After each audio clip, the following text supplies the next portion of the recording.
SP인베스트 이주호 본부장 함께 보겠습니다. 어서 오세요. 안녕하세요. 네, 본부장님 먼저 우리 LG엔솔 앞서 보셨습니다만 2차 전지 이야기 나눠보겠습니다. 이젠 진짜 사야 될 때일까? 사실 2차 전지 사야 될까요? 질문을 참 많이 드렸었거든요. 근데 그때마다 다소 좀 보수적인 입장을 많은 분들이 고수를 하셨어요. 근데 이제 좀 시각이 달라져야 되지 않을까? 어떤 생각이세요? 사야 될 때가 아닌가. 왜냐면 네.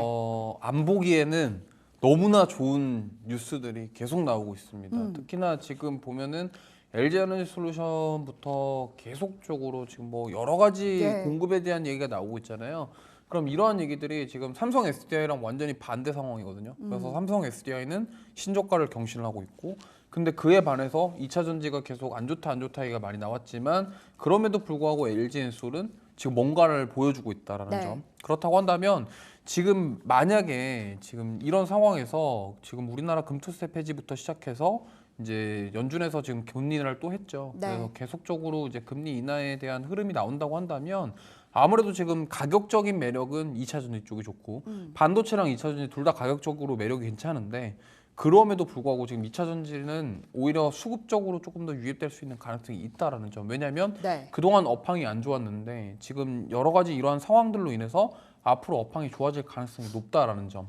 이런 점들을 봤을 때 2차 전지는 지금 사야 이제 될 때다. 네, 보셔야 될 때가 아닌가 이렇게 생각합니다. 트럼프 리스크는 사실 있었잖아요. 우리가 제대로 겁을 먹었었던 건 트럼프가 당선됐을 때 2차 전지 제대로 얻어맞는 거 아니야 였었는데, 좀 이미 선반영이 된 건가요? 당선됐음에도 불구하고 오히려 주가가 좀 살아난 것 같아서 이거 어떻게 해석해야 될지가 궁금하거든요. 이게 많은 분들이 고민을 하고 우려를 했던 부분들이 네. IRA에 대한 폐지에 대한 부분인데, 사실 이게 쉽지가 않습니다. 무슨 말이냐면 지금 뭐 발의가 됐던 법안들 자체를 다시 원래대로 돌린다? 네. 그건 쉽지 않거든요. 그래서 뭐 많은 증권사 애널리스트 분들이 IRA 폐기에 대한 부분들은 쉽지 않을 것이다. 다만 이제 중간 안에서 변경에 대한 얘기가 나올 가능성이 높다라는 점, 이러한 점들을 봤을 때 예. 지금 2차 전지 쪽에서 사실 이거에 대한 우려가 많았지만 지금 그동안 업황이 안 좋다라는 건 누구나 다 알고 있었거든요.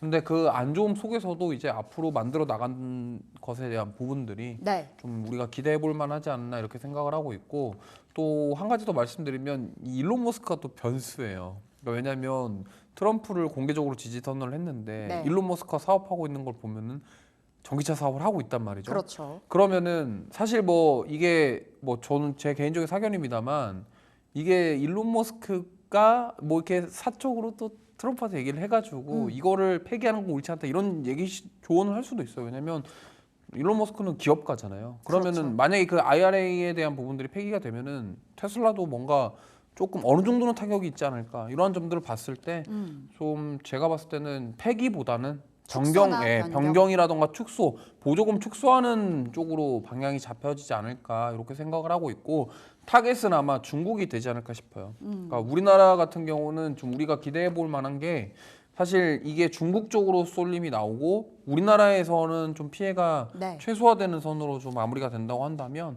2차 전지가 본격적으로 좀 반등이 나올 수 있지 않을까 이렇게 생각하고 있습니다. 변수는 일론 머스크. 일론 머스크가 이 그림 보면서 네. 뭐 올인을 한 게 아닐까요? 한 1,800억 원을 네. 투자했다고 들었는데. 사실 저는 일론 머스크가 좀 큰 그림 그리고 네. 한 것 같아요. 그러니까 똑똑하신 분인 것 같아요. 이거를 천재잖아요. 네, 미래를 예측한 것까지는 잘 모르겠지만 네. 이거를 그러니까 당선 가능성이 높다라고 그 안에서도 판단을 한 것 같아요. 네. 그래서 뭐 전기차뿐만이 아니라 지금 우주항공이라던가 지금 관련주들 올라가는 거 보시면요, 일론 머스크가 하고 있는 사업 관련주들이 지금 최근에 시세가 잘 나와요. 2차 전지랑 우주항공까지 같이 좀 곁들여서 가져가 봐도 되는 자리예요. 네, 지금 우주항공은 이제 시작이다.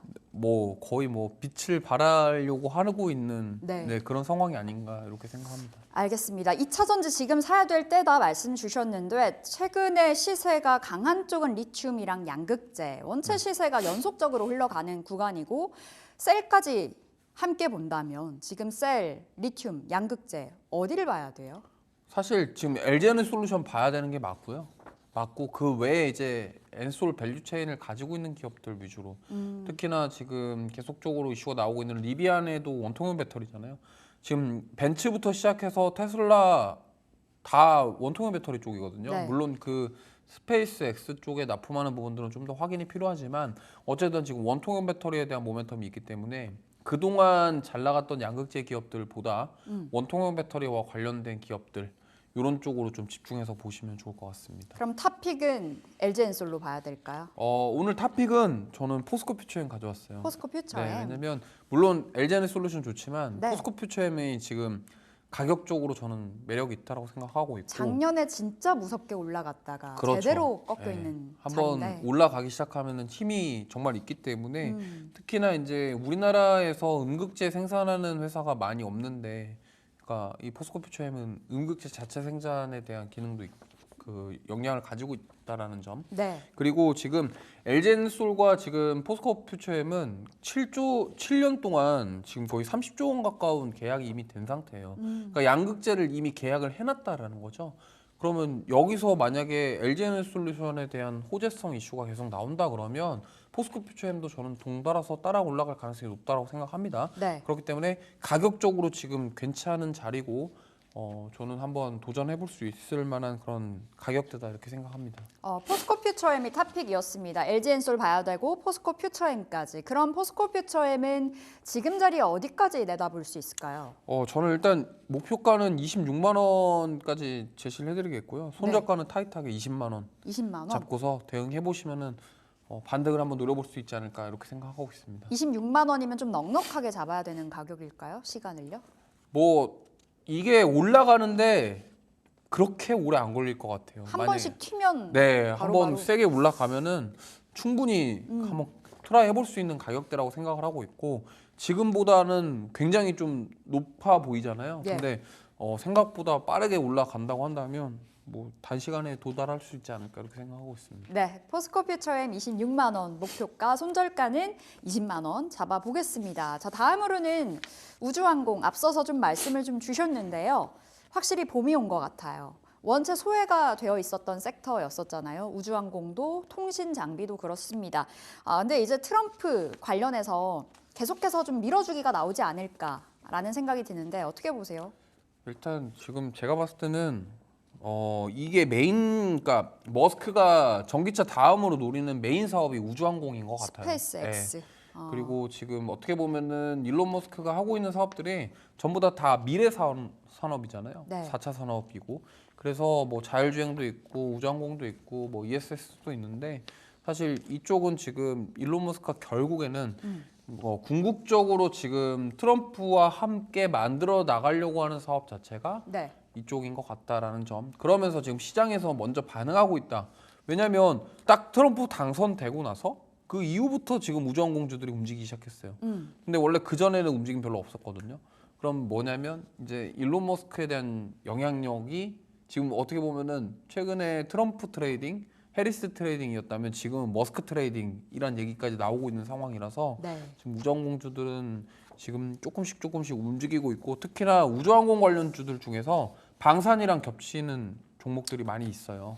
그런 항공우주 같은 종목이요. 한국항공우주도 그렇고 하나시스템도 시스템. 그렇고 이렇게 지금 겹쳐서 지금 보면은 이런 종목군들이 양쪽에 다 걸쳐 있는 종목군들이 최근에 힘이 좋아요. 그러다 네. 보니까 지금 추가적으로 상승도 노려볼 수 있지 않을까 이렇게 생각합니다. 그럼 통신 장비주는 어떻게 볼까요? 통신 장비도 반응이 계속해서 좀 나오는 섹터인 것 같은데 네. 4차 산업혁명 관련해서 좀 키워드가 달리더라고요. 좀 실체가 있는 것인가라는 부분도 좀 궁금하고요. 어떻게 보세요? 사실 5G는 좀 당하신 분들이 많으셔서 네. 좀 쉽게 손이 안 나가실 텐데 제가 봤을 때는 이게 위성통신이랑 연결이 되기 때문에 이쪽을 안 볼 수는 또 없을 것 같아요. 그래서 제가 봤을 때는 최근에 올라오고 있는 이유는 명확하게 트럼프에 대한 기대감이다라고 보시면 되겠고 사실 이게 연속적으로 올라갈지는 조금 시간이 필요하다라는 말씀 드려보도록 하겠습니다. 그렇다면 통신 장비보다는 우주항공이 좀 더 매력적이다. 라고 좀 말씀을 해주신 것 같은데 탑픽은 어디서 나올까요? 네, 탑픽은 오늘 한국항공우주 가져왔고요. 예. 사실 이 한국항공우주가 답답해요. 그러니까 박스를 너무 오래 쳤다가 이제 올라가고 있거든요. 최근에 신고가 가지 네, 않았었나요? 신고가 경신을 했는데 그 동안이 너무 길었던 거죠. 그렇기 때문에 제가 봤을 때는 이 한국항공우주 같은 경우는 지금 모멘텀은 굉장히 많아요. 특히나 F-50 전투기에 대한 실적 기대감, 그 다음에 이제 중동 지역의 그 드론, 수리온, 민간 헬기 관련 사업 모멘텀, 네. 그 다음에 여러 가지 지금 다변화를 하고 있기 때문에 만약에 여기서 이게 드론이라던가 이런 우주항공 쪽이랑 같이 엮여서 그거에 대한 부분 모멘텀으로 올라갈 수 있다고 한다면 저는 이게 돌파가 나왔기 때문에 항상 그랬습니다. 알테오젠도 그랬고요. 네. 현대로템도 그랬어요. 이렇게 신고가를 경신을 하면서 급등하는 모습들이 나오고 있고 매물대가 없어서 네, 알테오젠 같은 경우는 뭐 지난주 금요일로 또 올라갔잖아요. 15% 급등. 그러니까 계속적으로 예. 지금 고점을 한번 돌파한 다음에 계속 그 다음에 올라가는 양상을 보이고 있다라는 것은 뭐냐면 국내 증시가 이렇게 쏠림 현상이 강하다라는 거예요. 그러다 네. 보니까 지금 한국항공우주도 그동안 그 기간이 길었어요. 근데 이제 돌파가 나왔기 때문에 여기서 한번 탄력을 받으면 지금 추가 시세를 한번 늘어볼 수 있지 않을까.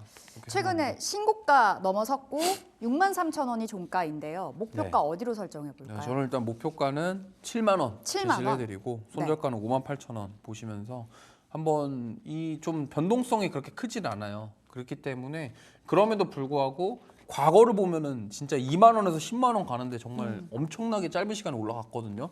그런 과거의 영광이 있었기 때문에 그만큼까지는 아니더라도 추가적으로 우리가 수익 낼 수 있을 만한 시세는 주지 않을까 이렇게 생각합니다. 네, 목표 주가 7만 원이고요. 손절가 58,000원 보면서 대응해 보겠습니다. 자, 오늘장 전략 받아볼게요. 어떻게 시장을 바라볼 수 있을까요? 네, 일단 오늘은 뭐 역시나 변동성에 좀 주의를 해야 될 것 같습니다. 특히나 지금 비트코인 같은 경우도 8만 달러 돌파. 네. 지금 대박이에요. 예, 주말에 이슈들이 굉장히 많아요. 그러니까 아까 LG에너지솔루션 그 스페이스X 관련된 부분, 그다음에 가상화폐, 네.